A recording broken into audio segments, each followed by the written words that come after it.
Abios, siapa kamu? Cok, Oh, ini kesurupan pintu. Ya. oh, Kuncinya mana? Kunci. Hah? lah sih buka. Tutup lagi teh. Tutup lagi teh. Tutup. Kalau kita tanya ke dokter atau psikolog soal apa itu kesurupan, mereka nggak akan langsung bilang itu gara-gara penunggu pohon beringin atau karena kita sering ngelamun. Dalam dunia medis, kondisi ini dikenal sebagai Dissociative Trance Disorder atau DTD. Sederhananya gini, bayangin otak manusia itu kayak komputer yang lagi jalanin banyak program sekaligus.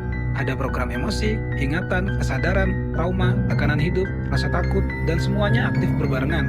Nah, ketika tekanannya terlalu besar dan terus dipendam, sistem itu bisa overload, kayak komputer yang panas lalu ngehang. Dan kesurupan bisa jadi adalah momen ketika kesadaran utama seseorang terputus sementara, karena otaknya udah nggak sanggup menahan beban emosional yang menumpuk. Jadi, secara medis, yang masuk ke tubuh itu bukan makhluk halus, melainkan ledakan emosi, stres, trauma, atau tekanan psikologis yang akhirnya keluar dalam bentuk yang ekstrim. Lalu, kenapa penting memahami kesurupan dari sisi medis? Karena sejarah menunjukkan ketidaktahuan sering berujung tragis. Sejak dulu, manusia selalu mencari jawaban paling cepat untuk sesuatu yang tidak mereka pahami. Orang kejang-kejang dibilang kerasukan, orang dengan skizo dianggap diganggu jin, orang depresi dianggap lemah iman, padahal kalau diagnosis awalnya aja salah, gimana penanganannya bisa benar?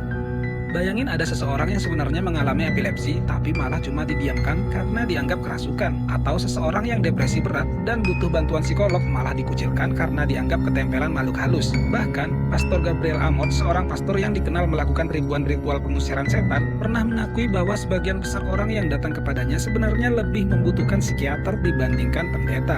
Artinya apa? Bukan berarti semua hal gaib pasti salah, tapi banyak hal yang dulu dianggap mistis ternyata punya penjelasan medis yang nyata. Dan mungkin hal paling menyeramkan bukanlah makhluk tak kasat mata, tapi ketika manusia menolak memahami penderitaan sesama, hanya karena takut mencari penjelasan yang lebih masuk akal.